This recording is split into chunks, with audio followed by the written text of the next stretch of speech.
Alright everyone, it's time for another raffle. This one is for the season 3 of the Monday multi-class or multi-class Monday series that Neil and Jeff were running. This one is the American one, the American track pack that we've done, and we promised to whoever was joining they could win the money back for purchasing the track pack. Now the track pack is $17.99 US dollars. Obviously, gonna try to convert it. So you can either get a pack for someone else if you want as a gift via Steam, or you can take the Steam dollar amount, and I'll just send you that via Steam friends list. Now with me, he's been very quiet. I have Mark Sutherland with me. He's going to be my witness. Hi, Mark. Hi. Thanks for having me. Mark cannot talk very much. He's, a little bit under the weather right now, sore throat and all. But he will be mostly my witness, so that oops. See, I was not supposed to hit that wheel. So this result does not count. It does not count. Sorry, DJ or Spencer. Alright, so you're not removed. That was a misclick. Anyway, we're going to talk very quickly about, the season that just ended. Let's go over the GT3 Championship standing here. If Mark, if you would do me the honor of talking about this championship, what were the highlights for you, and just share your wisdom. Well, it was a great season. We had a lot of good participation. We did our GT4 and GT3 with the American tracks, so we had our work cut out for us this season.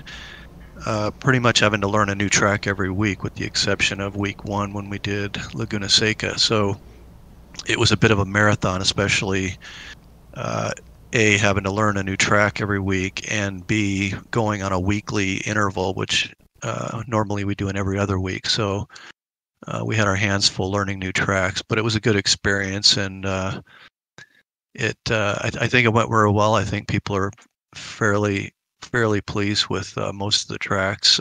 Coda's a little rough on the out of bounds, but we'll get used to that. So. All right. Well, let's go over the championship winner for the GT3. What do we have here? Yeah. So in our amateur class, we had Anthony Willis, who took that class, and in the silver class, we had Jeremy Reeder in position 1, and finishing second was Steve Davidson. And then over in the pro class, we had Max Simmons finishing in first, Zach Martin finishing second, and Kuzya Terakov finishing third. Pretty close battle, actually, between second and third there. And also applies to overall, the pro. Same, yeah. Same overall as it was the 3 pros taking the top three positions in the overall. All right. Well, congratulations, Max, for taking the overall win. Seems like we need to find you someone a little bit closer to you, like maybe Mike Stoffmill could come back. I don't know. We're gonna have to get you someone anyway. All right, on the GT4, what do we have? So in the amateur class, we had DJ Watts taking first place, Tyler Thompson taking second place, and Curtis Lee taking third place. And in the silver division, we had Josh McLaughlin with no traction control, no ABS, and some rain to boot, finishing first. So that was quite an achievement for him without the assists that the rest of us had. And then in second place silver, we had Spencer Taft, and third place silver, we had Oscar Tan. Over in the pro division, we had our admin, Neil Sutherland, finishing in first place, Mark Sutherland, myself, finishing second, and Evan Kim finishing in third. Solid. And then in the overall, we had Neil leading the way with Mark Sutherland picking up second, and then Josh McLaughlin taking third overall. So is Josh gonna be considered to become a pro now, or what's the rules on this?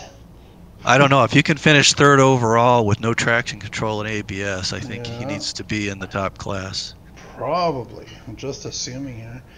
All right. So the reason why also we wanted one of the reasons why I wanted Mark to come on board is he wanted to kind of talk a little bit about the next season.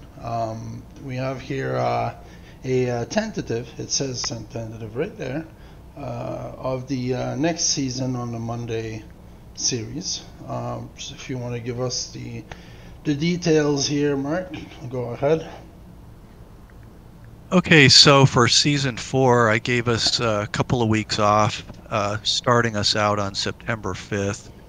Some of the things I was thinking when I put this together was wanting to stay away from doing races that we've done recently. So I looked backwards at the calendar at a lot of the tracks that we've been at for the last 5 to 6 months. Tried to stay away from those with maybe one or two exceptions. And then also another thing that I find kind of fun for myself, and hopefully maybe others feel the same way, is I like to take a look at what the pros are doing. So I like to look at what the F1 schedule is, and I like to look at what the SRO schedule is, hoping that maybe we can match up with them on particular weekends. It's always fun for me to watch professionals race on tracks that I just practiced and raced on all week long. I was only able to find 2 races, unfortunately. I looked at the SRO schedules all over the world, and there just wasn't a lot of matchup, except for on tracks that we had just raced on, which I was trying to stay away from. So I only got a couple races, which was Imola and Suzuka. And this is real tentative. I just put this together today. Didn't have a ton of time to really overthink this. So for race, and by the way, I tried to stick with the race 1 week, practice first, then race the following week, with a few exceptions with back-to-back races where we're trying to stay away from holidays. But there are some practice weeks in there, which gives us some extra time to prepare and allows for, maybe when some people are away or out of town. So we've got, I'll just stick with the races with, in some cases, the practices being the week before. So on the 12th of September, first race would be Imola.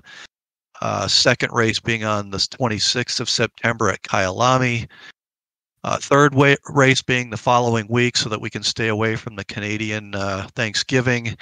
That would be October 3rd for the third race at Suzuka, which is also corresponds with the F1 race, as does the Imola race for race 1.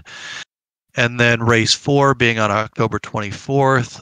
I snuck Olton Park in there. It's a track we haven't been at for a long time. It's probably a little more suitable for a single class. And by the way, I think I forgot to mention it, that Neil and I talked and thought that GT4 was feeling pretty popular. I think we get a positive response from a lot of the drivers, so we thought we'd go all GT4 for this season and see how that goes. The GT4 is a much more durable car, so it does make for funner racing. You can take some contact here and there without having to lose a lot of performance from the car. It's just more durable than the GT3. So getting back to the schedule then, race 4 would be October 24th at Olton Park. Race 5, November 7th at Silverstone.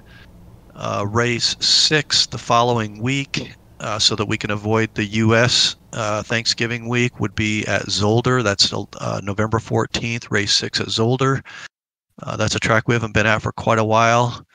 And then race 7 on December 5th at Watkins Glen. Now that is a track that we did recently, but I kind of felt a positive vibe about that track, and it was just really a fun track to drive on, lots of opportunities to pass. So I thought that would be a fun track to go back to and see if see where our skills are at, having another couple of months under our belt to practice that one. Yeah, and it's all And the then way to December too, so you're okay. yeah, and so finally I threw in Spa. That one's just a hard track to not do every season because it's such a fun track to race at and it makes for great finales. And so I decided to pick Spa. And if anybody's got any major problems with some of these, they can always DM Neil or myself, and we can reconsider those. Like I said, I just threw this together today over the course of a couple or 3 hours, and so and I hopefully I avoided the holidays reasonably well, and ending the season on the 12th, I think leaves a couple weeks before Christmas, and so hopefully I'm not interfering with people's holiday season too much with what I did there. All right, well, perfect, Mark. We'll try to save your voice now. You've been talking quite a bit. Good effort, thank you. 10 out of 10 for sticking with it. All right, so we have here the entry list that. So there's one mistake here. Cliff Imion here is entered twice once. I'm not too sure what that's all about, but anyway, that was provided to me by Neil, and it's your entry list to win the prize that we were talking about at the start of this video. So we can see here that some drivers have 3 entry, and a few have 1 entry. So the single entry are basically people that have done 50% of the race, and I'm gonna assume that the 3 entry is people that have won championship and won their class. Neil did not specify that. He's on vacation now, so have a good vacation, Neil. Don't worry about it. These are all the drivers that have 1 entry. This is whoever had a 2nd entry, and this is whoever had a 3rd entry on the list here. So again, the prize is $17.99 US to add to your Steam account, or you can buy a code and gift it around if you want. Do whatever you want with it. You let me know. So we'll spin the wheel, and well, good luck to everyone.